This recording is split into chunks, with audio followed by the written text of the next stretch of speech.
नमस्कार, जय हिंद. सर्व विद्यार्थी मित्रांचं स्वागत आहे आपल्याच Tikkar Marathi SSC and railway exam या यूट्यूब चॅनलवर. मी नीता घुले पानसरे तुमचं पुन्हा एकदा मनपूर्वक स्वागत करते. आपण घेत आहोत सामान्य विज्ञानाच्या अतिसंभाव्य प्रश्नांचं विश्लेषण, ज्यामध्ये आपण टॉपिक वाईज लेक्चर बघणार आहोत. तर आजचं लेक्चरचं टॉपिक असणार आहे आहारशास्त्र, म्हणजे पोषण व आहार. याच्यामधून तुम्हाला बऱ्याच एक्झामला प्रश्न विचारले जातात. आपले हे lecture RRB, NTPC, ALP, group D आणि टेक्निशियन सारख्या भरतीसाठी असणार आहे. ठीक आहे, तर आजचा लेक्चर नंबर आहे 90, राजधानी एक्सप्रेस सिरीज. ठीक आहे, तर सुरुवात करते मी आजच्या लेक्चरला. तोपर्यंत सगळ्यांनी सेशनच्या लिंकला शेअर करायचंय, सेशनला लाईक करून घ्यायचं आहे. आणि ज्यांना उत्तरे येत असतील त्यांनी नक्कीच ऑफलाईन कमेंट करून सांगायची आहेत. ठीक आहे, तर बघा पहिला प्रश्न दिसतोय स्क्रीनवरती, लक्ष द्या सगळ्यांनी. ओके, पहिला प्रश्न आहे, जीवनसत्वे हे नाव कोणी दिले? जीवनसत्वे, व्हायटामिन्स बोलतो आपण त्याला, कोणी नाव दिले? C Funk, Newton, Ohm, William Harvey. काय वाटतं तुम्हाला, काय येऊ शकतं आन्सर? तर जीवनसत्वे हे नाव देणारे शास्त्रज्ञ होते सी फुंक. ठीक आहे, यांनी जीवनसत्वांना जीवनसत्व हे नाव दिले. आपल्या शरीरामध्ये अत्यंत कमी पण अत्यंत आवश्यक असणारे हे घटक होते. आता पोषण व आहारशास्त्र या टॉपिक मध्ये तुम्हाला जीवनसत्वांचा म्हणजेच कमी प्रमाणात लागणारे पोषण आणि जास्त प्रमाणात लागणारे पोषक घटक असा अभ्यास करायचा आहे. जास्त प्रमाणात लागणारे कोणते असतात? कार्बोदके, मेद आणि प्रथिने. कमी प्रमाणात लागतात ते जीवनसत्वे आणि क्षार असतात. ठीक आहे, तर जीवनसत्व हे नाव सी फुंक यांनी दिलं, बरोबर की नाही? तर न्यूटन काय आहे, यांनी गतिविषयक नियम मांडलेले आहे. न्यूटन कोण होते? शास्त्रज्ञ. गतीचे नियम आपल्याला कोणी दिले? न्यूटन या शास्त्रज्ञाने. ओहम काय आहे? रोधाचे एकक. ओहम काय आहे? रोधाचे एकक, युनिट आहे हे. ठीक आहे, विल्यम हार्वे यांनी काय केलंय? विल्यम हार्वे कोण होते हे? विल्यम हार्वे कोण आहे? काय बोलतो आपण यांना? रक्तभिसरणाचा शोध लावणारे शास्त्रज्ञ आहे. यांना आपण अँजिओलॉजिस्ट बोलतो, यांना फादर ऑफ अँजिओलॉजी बोलतो, किंवा यांना सर्क्युलेटर सुद्धा म्हटलं जातं. ओके, चला लक्षात आलं असेल तर जाऊया आपल्या पुढच्या प्रश्नावर. त्याच्या आधी जाणून घ्या. बघा आता विटॅमिन हे नाव कोणी दिलंय? कॅस्मिर फंक यांनी दिले. यांनी 1912 मध्ये हे नाव दिलेले होते, जेव्हा त्यांनी शोधले की काही विशिष्ट सेंद्रिय संयुगे म्हणजे ऑर्गॅनिक कंपाऊंड्स अन्नामध्ये आवश्यक आहेत आणि त्यांची कमतरता काही रोगांना कारणीभूत ठरू शकते, है ना. जसं की विटामिन ए ची कमी झाली शरीरामध्ये तर आपल्याला रातंधळेपणा होतो, बी ची कमी झाली तर आपल्याला बेरी होतो, सी ची कमी झाली तर स्कर्वी होतो, डी विटामिनच्या कमीने आपल्याला काय होणार आहे? मूळदूस होतो. ठीक आहे, तर हे लक्षात ठेवायचं आहे. आणि ह्याचं इयर आहे हे महत्वाचं, इथे इयर लक्षात ठेवायचे आहे. ठीक आहे, चला पुढचा प्रश्न. आजचे प्रश्न सगळे विटामिन्स वर असणार आहे आणि सगळे पोषक आहारावर असणार आहे. ठीक आहे, पटापट फास्ट सेशनच्या लिंकला शेअर करायचंय, सेशनला प्रत्येकाने लाईक करून घ्यायचं. बघा खालीलपैकी कोणते चरबीमध्ये विरघळणारे नाही? चरबीमध्ये म्हणजे काय? मेद. ठीक आहे, जे फॅट सॉल्युबल नाहीये, जे मेदामध्ये विरघळत नाही असे विटामिन कोण? ए, के, ई, सी. काय आन्सर येईल? कोणाला आन्सर येत असेल तर कमेंट करून नक्की आन्सर देण्याचा प्रयत्न करा. Vitamin C. विटामिन सी जे आहे हे काय आहे? तर हे वॉटर सोल्युबल आहे. म्हणजे हे काय? विटामिन सी पाण्यात विरघळते. काय करते? पाण्यात विरघळते. लक्षात आलं? विटामिन सी चं रासायनिक नाव काय आहे? सांगा. रासायनिक नाव म्हणजे केमिकल नेम काय आहे त्याचं? Ascorbic acid. काय बोलू आपण त्याला? Ascorbic acid. ठीक आहे, हे लक्षात ठेवायचं आहे, यावर प्रश्न विचारले जातात. पुढचा प्रश्न बघा. विटामिन अ चे संचयन आणि संश्लेषण म्हणजे निर्मिती आणि साठवण. विटामिन ए म्हणजे कोण? रेटिनॉल. त्याचं रासायनिक नाव कोण आहे? रेटिनॉल आहे. तर ह्याचं जे निर्माण आहे, याचं जी निर्मिती आहे आणि स्टोरेज आहे हे कुठे केलं जातं? पित्ताशयामध्ये, स्वादुपिंडामध्ये, यकृतामध्ये की लहान आतड्यामध्ये? तर विटामिन ए कुठे स्टोर होतो? फॅट मध्ये विरघळणारे जेवढे पण विटामिन तुम्हाला माहिती असतील बाळांनो, ते सगळेच्या सगळे यकृतामध्ये स्टोर होतात. म्हणजे लिव्हर मध्ये ते स्टोर होतात. विटामिन डी सुद्धा लिव्हर मध्ये स्टोर होतो. सो आन्सर काय येणार आहे? यकृत. पर्याय नंबर 3 योग्य. ठीक आहे, लक्षात आलंय सगळ्यांना? काही अडीअडचण असेल तर तुम्ही कमेंट करून नक्की सांगा. ओके, आणि जर तुम्हाला उत्तर येत असेल तर त्याची सुद्धा कमेंट करायची. आणखीन कोणत्या टॉपिक वरती आपल्याला क्वेश्चन आन्सर घ्यायचे, कोणते टॉपिक तुम्हाला अवघड वाटतं, इझी नाही वाटत ते सुद्धा तुम्ही सांगायचं. ठीक आहे, पुढचा प्रश्न. खालीलपैकी कोणता आजार विटामिन अ च्या कमतरतेमुळे होतो? सांगा. काय येईल? बघा, ह्या टॉपिक वाईज जे क्वेश्चन आन्सर आपण घेतो आहोत, जसं की आधीचंही लेक्चर तुम्ही बघितलेलं आहे, त्यामध्ये आपण फिजिक्सचा टॉपिक घेतलेला आहे, मोजमापनाचा टॉपिक घेतलेला आहे, याच्यावरचे क्वेश्चन तुम्ही बघितलेले आहे. तर याचा पूर्ण टॉपिक वाईज जर जेव्हा तुम्ही अभ्यास कराल, तेव्हा तुम्हाला एकदम छान पद्धतीने रिव्हिजन पण होऊन जाणार आहे. कारण हे प्रश्न आपण ऑलरेडी आपल्या सीरीजमध्ये घेत होतो, मिक्स स्वरूपात होते. आता ते टॉपिक वाईज झाले. ओके, सो टॉपिक वाईज जर झालेले आहे, तर तेवढा पूर्ण टॉपिक तुमचा कव्हर होतोय. सो पेपरला जेव्हा जाल, तेव्हा तुम्हाला फक्त करायची ती रिव्हिजन असणार आहे. तर ह्याला नोटबुकमध्ये छान लिहून ठेवा. काय आन्सर येईल बरं? विटामिन एच्या कमतरतेमुळे आपल्याला रातआंधळेपणा होतो, त्वचा रोगही होतो. म्हणजे आन्सर काय येईल? दोन्ही पण बरोबर. पर्याय नंबर 3 योग्य. तर जीवनसत्व जे ए आहे त्याचं रासायनिक नाव रेटिनॉल आहे. काय आहे? रेटिनॉल. त्याची जर कमतरता झाली तर आपल्याला होतो तो रातांधळेपणा. ओके, आणि दुसरी गोष्ट म्हणजे आपली त्वचा जी आहे, त्वचा म्हणजे स्काल्प पण म्हणू शकतात, ती ड्राय जेव्हा होते तेव्हा पण असं समजायचं की विटामिन ए ची कमतरता निर्माण झालेली आहे. ओके, आपल्या डोळ्यांचं आरोग्य, आपल्या त्वचेचं आरोग्य चांगलं राखण्यासाठी विटामिन ए ची आपल्याला काय असते? गरज असते. जर विटामिन ए कमी असले तर आपल्या डोळ्यातील जो कॉर्निया आहे, जे बुबुळाच्या बाहेरचा म्हणजे आपला जो फुगीर भाग आहे डोळ्यांचा, त्याच्या वाढीस अडथळा निर्माण होतो. ठीक आहे, समजलंय सगळ्यांना?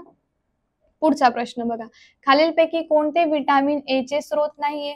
ठीक आहे, विटामिन ए चा स्रोत कोण नाहीये? काय येईल? सोनेरी तांदूळ, गाजर, हिरव्या पालेभाज्या, आवळा. विटामिन ए थोड्याफार प्रमाणात सगळ्यांमध्ये आहे, एक सोडून. ठीक आहे, खूप रिच सोर्स विचारला तर गाजर आहे, खूप जास्त सोर्स आहे त्यामध्ये विटामिन ए चा. आणि नाहीच सोर्स असा कोण आहे? खूप बेसिक आणि सोपा प्रश्न विचारलाय मी तुम्हाला, तर तशा पद्धतीने तुमचे आन्सर सुद्धा आले पाहिजे. ओके, काय आहे? आवळा. Very good. ठीक आहे, मला माहिती तुम्ही आन्सर केलेले असणार आहेत, नाहीतर मनात विचार करत असणार मॅडम काय हे तर आन्सर आम्हाला येतं. हो ना? काय आन्सर आहे? आवळा. तर आवळा कशाचा सोर्स आहे? जीवनसत्व सी. जीवनसत्व सी कशात आहे? आवळ्यामध्ये. ठीक आहे, जीवनसत्व सी लाच काय बोलतो आपण? काय बोलतो जीवनसत्व सी ला? ॲस्कॉर्बिक ऍसिड बोलतो ना. चला, पुढचा प्रश्न बघा, प्रौढांमध्ये विटामिन डी च्या कमतरतेमुळे होणारा आजार म्हणजे? प्रौढ माणसांमध्ये सांगितलेला आहे. प्रौढांमध्ये. प्रौढ म्हणजे कोण? प्रौढ म्हणजे कोण? अडल्ट. ठीक आहे, काय म्हणू त्यांना आपण? अडल्ट.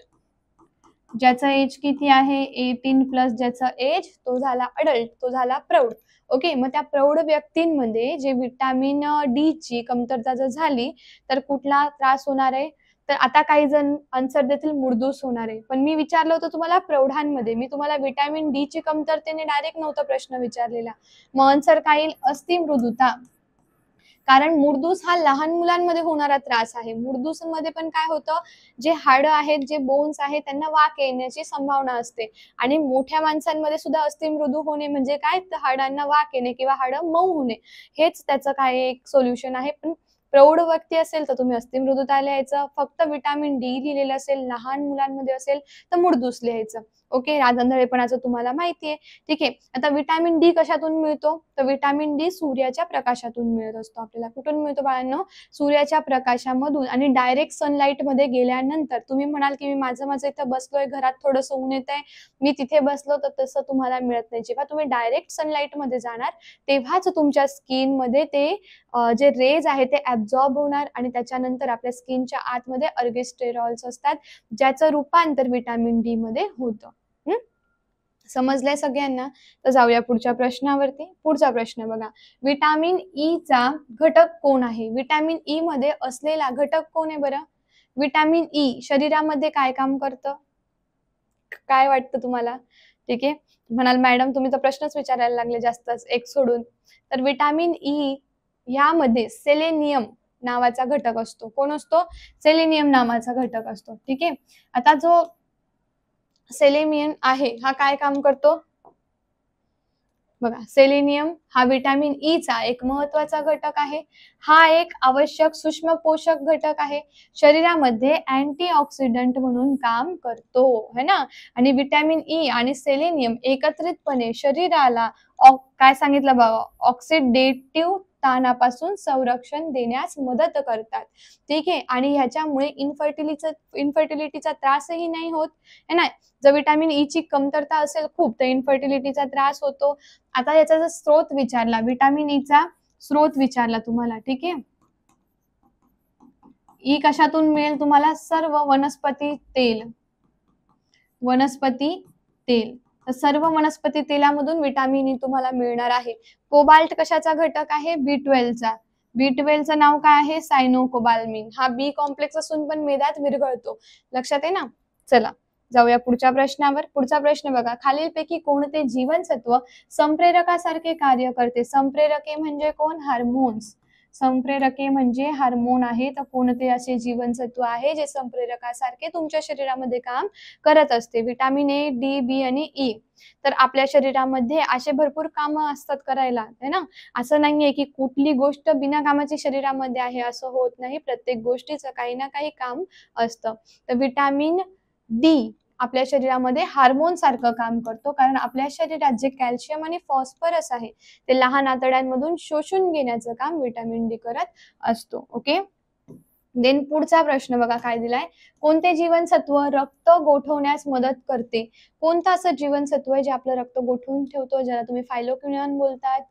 काय आन्सर येईल? Vitamin A, K, C, E.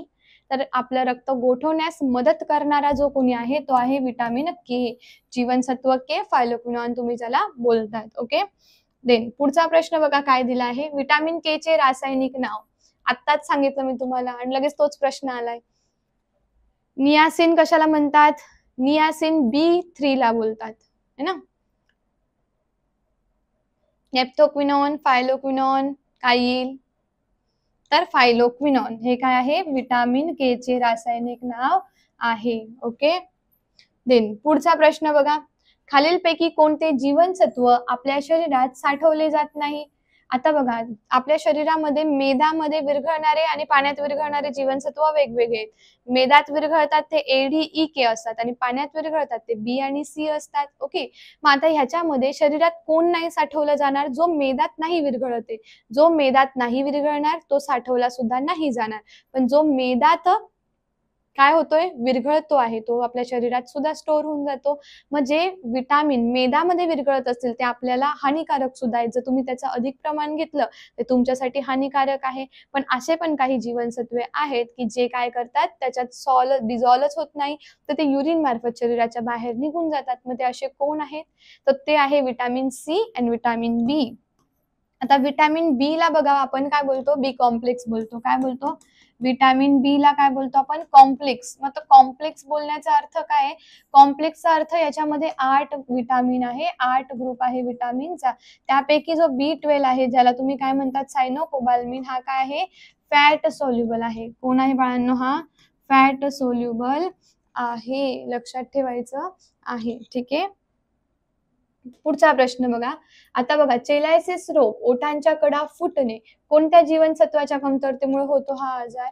आपल्याला ओठांच्या कडा फुटणे, त्याच्याने लाल पडणे ओठ किंवा रक्त येणं किंवा त्या कडा फुटणं सॉरी, कशामुळे होतं ते? हा क्वेश्चन तुमच्या होमवर्कला आहे. ठीक आहे. हा क्वेश्चन मी बऱ्याच वेळेस घेतलाय. म्हणून याचे कारण फक्त एकच विटामिन नाही, नियासिन वगैरेच्या कमतरतेमुळे, फॉलिक ऍसिडच्या कमतरतेमुळे सुद्धा हा त्रास होतो. फॉलिक ऍसिड आहे, नियासिन आहे, बट सगळ्यात जास्त कशामुळे होतो हे तुम्ही मला ऑफलाईन कमेंट करून नक्की सांगायचं आहे. सगळ्यांसाठी हा प्रश्न होमवर्कला आहे. ठीक आहे. देन पुढचा प्रश्न बघा. आता पेलेग्रा मधील 4D syndrome, 4D syndrome, 4D pellagra म्हणजे काय? तर पेलेग्रा मध्ये पण बऱ्याच त्रास होतो. विटामिन बी च्या कमतरतेमुळेच होतं हे सर्व. तर आता ह्याच्यामध्ये 4D सिंड्रोमचा अर्थ काय? की याच्यामध्ये 4 आजार होऊ शकतात. बघा, अतिसार, स्मृतिभ्रम, त्वचारोग आणि मृत्यू. त्याच्यानंतर काय? चौथ्या याच्यामध्ये काय आहे? मृत्यू डायरेक्ट. ठीक आहे. तर हा जो 4D सिंड्रोम आजार आहे तर हा याच्यामध्ये काय गोष्टी संबंधित आहे? तर ह्या पूर्ण विटामिन बी चा त्रास आहे. पेलेग्रा सुद्धा विटामिन बी च्या कमतरतेने होतो. यामध्ये ह्याचा पूर्ण समावेश आहे. वरील सर्व, स्मृतिभ्रम पण होतो, त्वचेचा रोग होतो. समजा त्वचेवर जर चट्टे नसतील, त्वचेवर काहीच चट्टे नाहीये, तर हा त्रास ओळखायला खूप हानिकारक, म्हणजे तुम्ही ओळखूच नाही शकत. जर त्वचेला चट्टे असतील किंवा काही जखमा असतील तर तुम्ही त्याला काय करू शकतात, निदान करू शकतात की हा पेलेग्रा आहे. पण जर त्वचेला तुम्हाला काही नसेल तर ते खूप हानिकारक होऊन जातं, कारण ते लवकर डिटेक्ट होत नाही की हे 4D सिंड्रोम आहे. म्हणून स्वतःची काळजी घ्यायची आहे. आपल्या आहारावर, आपल्या पोषणावर लक्ष द्यायचंय. फक्त गोष्टींमागे धावायचं नाहीये की मला हे करायचंय, ते करायचंय. पहिले काय प्रॉपर स्वतः नीट राहायचं आहे आणि आपली बॉडी हेल्दी असेल तेव्हाच आपला ब्रेन हेल्दी असतो. आपली बॉडी हेल्दी नाहीये तर ब्रेन हेल्दी राहत नाही, कारण ब्रेनलाच बॉडीला कंट्रोल करावं लागतं. तुमची बॉडी जर नीट हेल्दी नसेल तर ब्रेन त्याच कामामध्ये लागेल, तर ब्रेन पण हेल्दी राहणार नाही. हे लक्षात ठेवायचं आहे. ठीक आहे. देन पुढचा प्रश्न बघा काय दिलाय. खालीलपैकी जुळत नसलेली जोडी ओळखायची आहे. व्हिटॅमिन B5 पेंटेथेनिक, जीवनसत्व B6 pyridoxine, vitamin B7 niacin, B7 niacin आहे का, व्हिटॅमिन B2 रायबोफ्लेविन. कोणती चुकीची जोडी आहे यामध्ये? पर्याय नंबर 3 योग्य, कारण व्हिटॅमिन B7 ला आपण बायोटीन बोलतो. काय बोलतो? बायोटीन बोलतो. आणि नियासिन काय झालं? B3 झालं.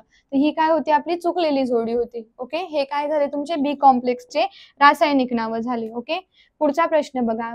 कार्बोहायड्रेट्स मध्ये कार्बन, हायड्रोजन आणि ऑक्सिजनचे संबंधित गुणोत्तर किती असते? काही आन्सर. कार्बोहायड्रेटमध्ये कार्बन, हायड्रोजन आणि ऑक्सिजनचे संबंधित गुणोत्तर किती आहे?